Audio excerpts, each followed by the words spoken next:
Good morning, everyone. Welcome to Bihar Professional Center, Churamanpur, Buxar. My name is Rishikesh Pathak, and I hope you guys are doing better. So, guys, today we are just starting the first lesson, spoken English, right? So, first of all, we should have a question: What is English? So guys जैसे हमारे language होते हैं हिंदी भोजपुरी बहुत सारे languages होते हैं वैसे English भी एक लैंग्वेज है और इसे हमें सीखना है सो इंग्लिश यहाँ की लैंग्वेज है तो English is a language of people of England today English is the main language of United kingdom Ireland United states of America Canada Australia New Zealand India and more than 50 other countries right ये England में रहने वाले लोगों की एक language है, एक भाषा है इंग्लिश और ये पूरी दुनिया में बोली जाती है। बहुत सारे लगभग 50 से ज़्यादा ऐसे देश हैं जहाँ पे इसकी बोलचाल का बहुत ज़्यादा प्रचलन है, इसलिए हम कह सकते हैं कि इंग्लिश हमें ज़रूरी है। गाइज़ अगर हम बात करें तो जितने बड़े-बड़े कंट्रीज़ हैं वहाँ पे इंग्लिश लगभग बोली ही जाती है। English is an international language as it is spoken in most of the countries.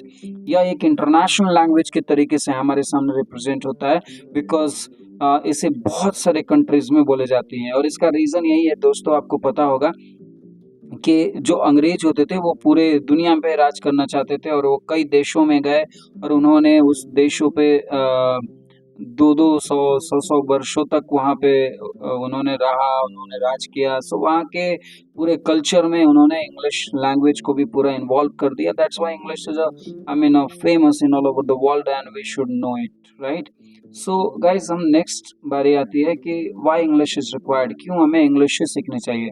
तो इसका मेन कारण मैं बताऊंगा कि फर्स्ट होता है हमें, मेरे अनुसार according to me I can say किसी भी व्यक्ति को 2 से 3 लैंग्वेज तो जानने ही चाहिए, राइट? 2 से 3 मैं इसलिए बोल रहा हूँ कि कोई एक बड़े स्टेट का है और वो अपनी भाषा के बाद अपने पूरे वर्ल्ड में कोई चीज़ को रखना चाहता है तो वो सिंगल लैंग्वेज उसकी इंग्लिश होनी ही चाहिए। सो but according to me, 3 languages should know to everyone, right? The first language, पहली भाषा जो इंसान को आनी चाहिए, जो अपने जगह से जहाँ से वो है रीजनल लैंग्वेज। इसको क्षेत्रीय भाषा कहा जाता है। जैसे कि मैं बिहार से हूँ तो मैंने क्षेत्रीय भाषाओं में मैंने देखा है कि भोजपुरी, मगही, मैथिली, ठेठ, बहुत सारे ऐसे एटसेट्रा, राइट? बहुत सारे ऐसे लैंग्वेजेस हैं जो बोली जाती है, सुनी जाती है और उससे लोग उससे आगे बढ़ते हैं। सो रीजनल लैंग्वेज हमारे लिए बहुत ज़रूरी है। And the second is states language और द सेम लैंग्वेज। कई लोग ऐसे भी होते हैं जिनका like Telugu, Tamil, Malayali, Hindi Hindi we can say also. बहुत सारे ऐसे लोग होते हैं जिनके स्टेट का ही लैंग्वेज वो पूरा है और सेम लैंग्वेज भी वो वही बोलते हैं। जैसे पटना के कुछ लोग होंगे तो वो हिंदी बोलते हैं और वो पूरे भारत में कहीं जाएँ और हिंदी बोल सकते हैं, राइट? हिंदी भी।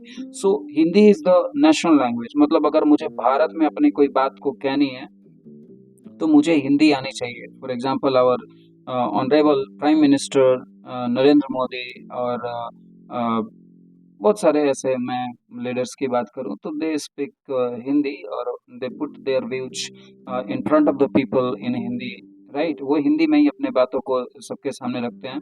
सो थर्ड लैंग्वेज जहाँ पे कि हमें अपने बात को इंटरनेशनली पूरी दुनिया में किसी चीज़ को रखना हो या दुनिया के किसी भी चीज़ से, दुनिया के किसी भी जगह से अगर हमें अपने सब्जेक्ट या किसी चीज़ पे कुछ जानकारी चाहिए होती है, so English is the language, right? International language ये है जिसको हर किसी को जानना चाहिए।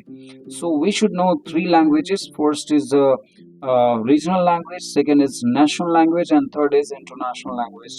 So we can say that English makes you international presenter। मतलब अगर हम दुनिया में कोई बात कहना चाहें तो सी लिसन, अगर मैं कहूँ कि अगर कोई व्यक्ति चाइना का है और मैं हिंदी यहाँ से हूँ हिंदुस्तान से, राइट?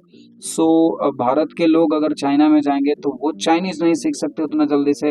अगर उनके 10 देशों में बिजनेस फैला हुआ है तो वो 10 देशों में जाके उनकी अलग-अलग भाषाओं को सीखना और प्रेजेंट करना, इट इज़ वेरी टफ। अगर आप if you're the owner of that business, so it is very tough to go in all the countries and you will learn the languages of there, right? So सबसे बड़ी चीज होती है कि आप एक लैंग्वेज को डालो, जैसे इंग्लिश है। आप किसी भी देश में अगर चाइना भी जा रहे हो, so you can speak English. There will be the people, वहाँ पे लोग होंगे and they will understand English, right?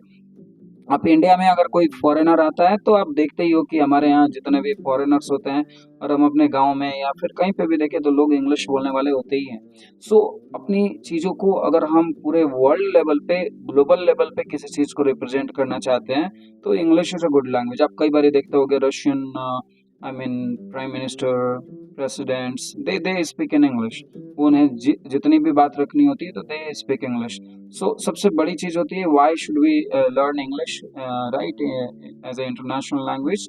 सो अगर हम कोई भी, if we are using the global product और services, so English is required. अगर हम लैपटॉप यूज करते हैं, प्रिंटर यूज करते हैं, मोबाइल फोन्स, हेडफोन्स, बहुत सारी, अगर दुनिया के कितने भी ग्लोबल प्रोडक्ट जो पूरी दुनिया में बेचे जाते हैं, अगर हम उनके सर्विसेज या प्रोडक्ट को यूज करते हैं, सो इंग्लिश हमारे लिए रिक्वायर्ड है। अगर हमारा कोई प्रोडक्ट है और इसे हम पूरी दुनिया में बेचना चाहते हैं और दिखाना चाहते हैं या सर्विसेज कराना चाहते हैं, तो English is a very required for us. The second thing is English is required in India itself because many of the states don't learn Hindi as they prefer English, right? सो मेरे साथ का ये घटना है कि मैं एक बार ट्रेनिंग देना शुरू कर रहा था, अपने टूल्स ट्रेनिंग। सो मैंने देखा कि वहाँ पे बहुत सारे कुछ ऐसे साउथ के स्टूडेंट्स आए हुए थे, सॉरी एम्प्लॉयज़ आए हुए थे, and they were saying sir please continue your training in English only because we can not understand Hindi, right? So अपने ही देश में कई ऐसे राज्य हैं जो they don't prefer Hindi, they prefer after their language. Like Tamil के हैं तो तमिल बोलते हैं, तमिलियंस हैं तमिल बोलते हैं, एंड वो चाहते हैं कि फिर हम इंग्लिश ही बोले, right? They don't want to learn Hindi. So ये भी एक प्रॉब्लम है कि अपने ही इंडिया में हमें इंग्लिश बोलना और सीखना रिक्वायर्ड हो जाता है। जो लोग बेंगलुरु वगैरह जाते होंगे, हैदराबाद वगैरह जाते होंगे, सो बहुत सारे स्टेट्स में आप ऑलरेडी जानते होंगे कि वहाँ पे हिंदी का उतना प्रचलन नहीं है। So English is very required, right? Third is all the boards have done English as a compulsory subject and language. All higher studies are being done in English.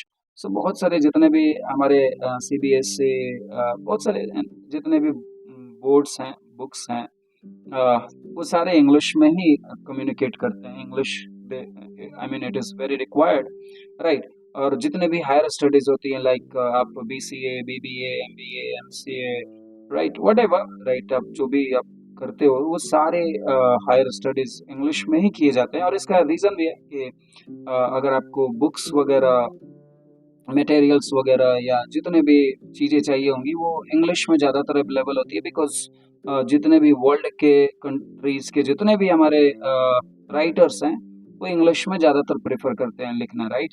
So yes, book limitations की मैं यहाँ पे बात कर रहा हूँ। Book limitations का मतलब अगर हम सिर्फ हिंदी की बात करें तो हिंदी में हमारे उतने ही बुक्स मिलेंगे किसी रिसर्च पे, जो जो भी हमारे रिसर्चर्स होंगे हमारे भारतीय, सिर्फ वही उसको लिखे होंगे। अगर हम बात करें किसी दूसरे देशों के रिसर्चर्स के चीज़ों को पढ़ने के लिए, तो हमारे बुक्स रिक्वायर्ड है, राइट? सो इंग्लिश रिक्वायर्ड है, I am sorry, so English is required for that. Tools and technology, आप जितने लैपटॉप, कंप्यूटर या मोबाइल फोन्स के जितने भी आप फॉन्ट्स, कलर्स, ये एटसेट्रा उसके टूल्स, टेक्नोलॉजी को आप यूज़ करते हो, तो इंग्लिश बहुत रिक्वायर्ड होती है। हेल्थ सिस्टम्स गाइस, जितने भी आप मेडिसिन्स वगैरह, हेल्थ सिस्टम्स एंड मेडिसिन्स में बात कर रहा हूँ, जितने भी आप मेडिसिन या कुछ भी यूज करते हो ना हेल्थ से रिलेटेड टूल्स, तो वो सारे आप देखोगे उनके जितने पेजेस हैं, या सॉरी उन पे जो प्रिंटिंग है, वो सारे इंग्लिश के ही होते हैं, so that they can be sold in all over the world, right? Agriculture etcetera, बहुत सारी ऐसी चीज़ें हैं, जैसे हार्वेस्टर, ये जितने भी टूल्स आते हैं आपके यहाँ एग्रीकल्चर से रिलेटेड, वो सारे इंग्लिश के ही किए जाते हैं। सो we can say finally that English is a language which is, spreaded in all over the world, and it is the way that we can spread everything in all over the world, right? So that's why English is very required. So our daily life guys, आप example ले लो, एक daily life में हमारी जो अगर दादी भी होती होंगी या हमारे घर के जो बुजुर्ग लोग भी होते हैं जो कम पढ़े लिखे भी, अगर मतलब they are, if they are not educated, वो भी कहते हैं कि स्कूल चले जाओ, राइट? हिंदी भी बोलते हैं तो जैसे स्कूल चले जाओ, स्टेशन से उनको लेके आओ, ये बॉटल उठा के रख दो, लैपटॉप तुम्हारा गिरा हुआ है, राइट? कई ऐसी चीजें, ऐसे बातें बोलते हैं वो, जिसमें आप देखोगे कि अगर उनसे पूछा जाए कि लैपटॉप तो इंग्लिश वर्ड है, राइट? सो इसको हम कैसे करें, हिंदी हिंदी इसकी क्या होगी, so they will be confused, right? So English हमारे बोलचाल के रियल लाइफ में आ चुका है, और English is a very required language for us. So for today it is enough, we will meet, हम अगले फिर लेक्चर में मिलेंगे next time, part 2 में। So thank you for watching patiently, and please like it, share it, and of course subscribe it, and please I mean respect and help me and support me on our YouTube channel, Bihar Professional Center. I will give you a lot. Thank you so much guys, have a nice day. Thank you.